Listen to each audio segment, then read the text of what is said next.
Your team really played well last time out versus Liberty. Took an undefeated team and really beat them in every aspect of the game. How's the team's confidence as they roll into conference here?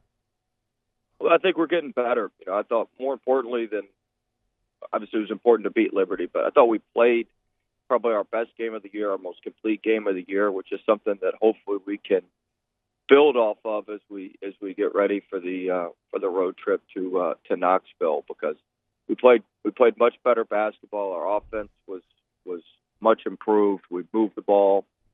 The ball didn't stick. The ball was moving. The ball found the open guy. I thought our ball screen offense was much better. We set solid screens. We had the single side rolls open. We were doing what we needed to do, and then defensively, I thought we had less breakdowns than we typically had. Didn't mean we were perfect by any stretch, but we played a lot smarter, a lot better, and then we finally won special teams. We won baseline out of bounds 7-0, which was a huge part of the game because we got a lot of those baskets when we needed them. It wasn't like it was in the mop-up time when we were up big. So I thought there was a lot of stuff we can build off there. We continue to play hard, continue to be about LSU winning, and so we've just got to keep building on that and do that at an even higher level in Knoxville on Saturday. I know this section of the schedule allows you to spend some isolated time with your group when they're away from the academics, and you really look for them to improve greatly here. Have you seen the improvement out of your group as they've been away from the classroom and be solely focused on basketball? Yeah, I think we're getting better. I think we've really, what happens during the year is you get so worked up about, you've got to do game plans every other day, and the way we prepare for teams, it's a 2-day prep. So, you're focusing on taking away the other team's strength and what you need to do against the other team. That it's tough sometimes to get your own guys better and get your own guys doing what they need to do to continue to improve. And so, what this time allows us to do is get back to basics, get back to fundamentals, do some one-on-one work with our players, do some small group work with our guys where we can, finish through contact and learn, get our footwork back right and offensively. Just some little things like that make a big difference in 2 or 3 baskets a game. And when you're playing a lot of tight games, as we'll play in conference play, that's a huge difference. Yeah, so conference play, man, ready to get underway. Get the good Tennessee team. Obviously, the tradition there recently has been really good. That stadium, I expect, is going to be packed. It's going to be crazy. Do you like starting conference play on the road? Like, how's that different from starting at home?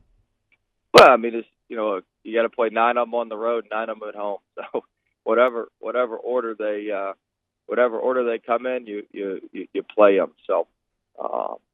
We'll I think the first 2 years we started off at home, so this will be a little bit different, but we got to go in there and play one of our best games of the year if we're gonna give ourselves an opportunity to win in the final 6 minutes. But like you said, they've got a good physical team. Crowd will be into it. They'll be fired up. So it'll be a good environment. Welcome. Watford and Bishop and Manning to the SEC a little bit. They'll get to see get a little taste of it. Yeah, they'll be welcoming the defending SEC champions as well. We're talking to Will Wade, LSU men's head basketball coach. What about this Tennessee team? What do they do well? What do you think you all have to stop in order to win? What's the kind of matchups that you're looking at? Well, they're a little bit different than most teams in our league. Most teams in our league, kind of similar to us, although we've done a little bit less this year, quite a bit less actually.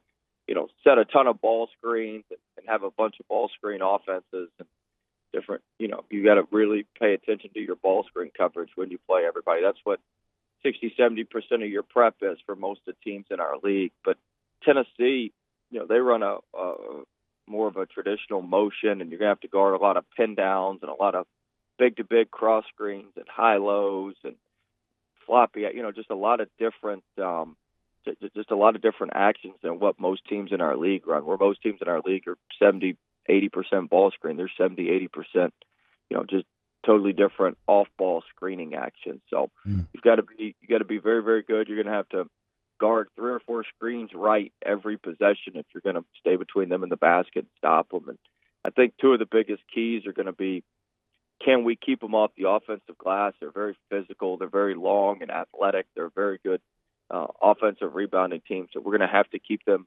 off the offensive glass. I think that's key number 1. And then can we go in there and limit our turnovers?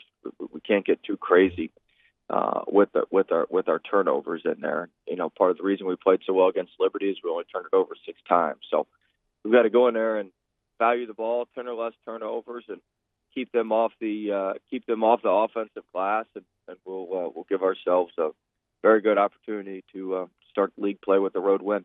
Real quick on the league, Coach. Early on in non-conference, it had a little bit of a reputation of being down, but here recently, South Carolina beats Virginia, Arkansas beats Indiana, Kentucky beats Louisville. What's the view of the conference for you as you head into conference play in 2020? No, I think there's a lot of really good teams. I don't think there's a lot of separation between the teams. I think last year there was maybe a little bit more separation. I don't think there's nearly as much separation top to bottom, but I think there's 6 or 7 of us that could probably wiggle our way in there and win it, depending on how things go. And then there's quite a few others that are very, very good teams. They're going to be tough out. So there's going to be there's going to be a lot of really, really close games, especially on the road, and you're going to have to, whichever team can be mentally tough and dig a bunch of those games out, will have the best opportunity to win it. But we just need to take each game, as it comes, and one game at a time. I know that sounds like such a cliche, but that's the truth. It's just every game's a one game season. Play urgent, be desperate, and be on edge, and see what transpires, see what happens. Coach Will Wade of the LSU basketball team joining us before they jet set to Tennessee to Knoxville for tomorrow's SEC opener versus the Volunteers. Coach, Darius Days for you. He's leading your team in rebounds at about 8 per game, and he also averages 12 per game and has become a sharpshooter from behind the arc. With a body like that can help you out on the glass, you mentioned limiting Tennessee's rebounding opportunities. I'd imagine that Days is a big part of that game plan. What is his responsibility on the team, being that he's such a good scorer, but he's got the body to help you out underneath? I think he does so many things well, and he's such a great person. First off, everybody on our team loves him because he's such a good person, got such a good personality about him. But he just needs to be a hard playing guy who can make some shots for us, which is what he does. He's the 5th leading rebounder in the SEC. He's our leading rebounder, and he does a phenomenal job going to the offensive glass. The biggest play of that Liberty game was the offensive rebound he got, that he was able to stick back for an and one when they had cut it to 9. They got it back, or I think they cut it to 8. I'm sorry, and he got it back up to 11. And so, he's just a very, very, very tough player to guard, because if you guard him with a smaller guy, he could go inside and post you. He's going to get you on the offensive glass. You guard him with a bigger guy, they don't have the footwork to keep up with him on all his stuff on the perimeter. And then he combines the soft touch from 3 and being able to maneuver out on the perimeter with being really, really tough and being able to dig out tough rebounds and things like that down low. So got a great way about him, and he's been a very, very productive player for us so far, and I think it'll pick up even more here in SEC play. Did the switch flip for Watford in LA in Staples Center? It looked like he took it to another level.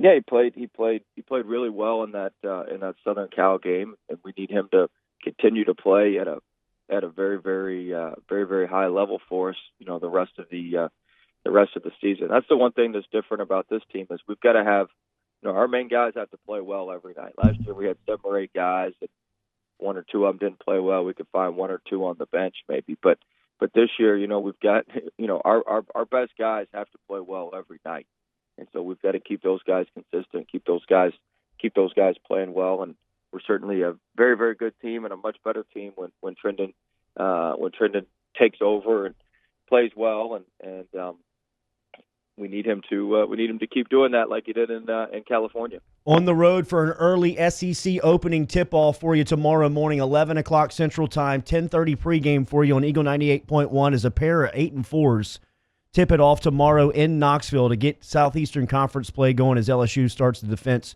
of that SEC title from 2019. Thank you, Coach. Good luck and safe travels. We'll talk to you next week.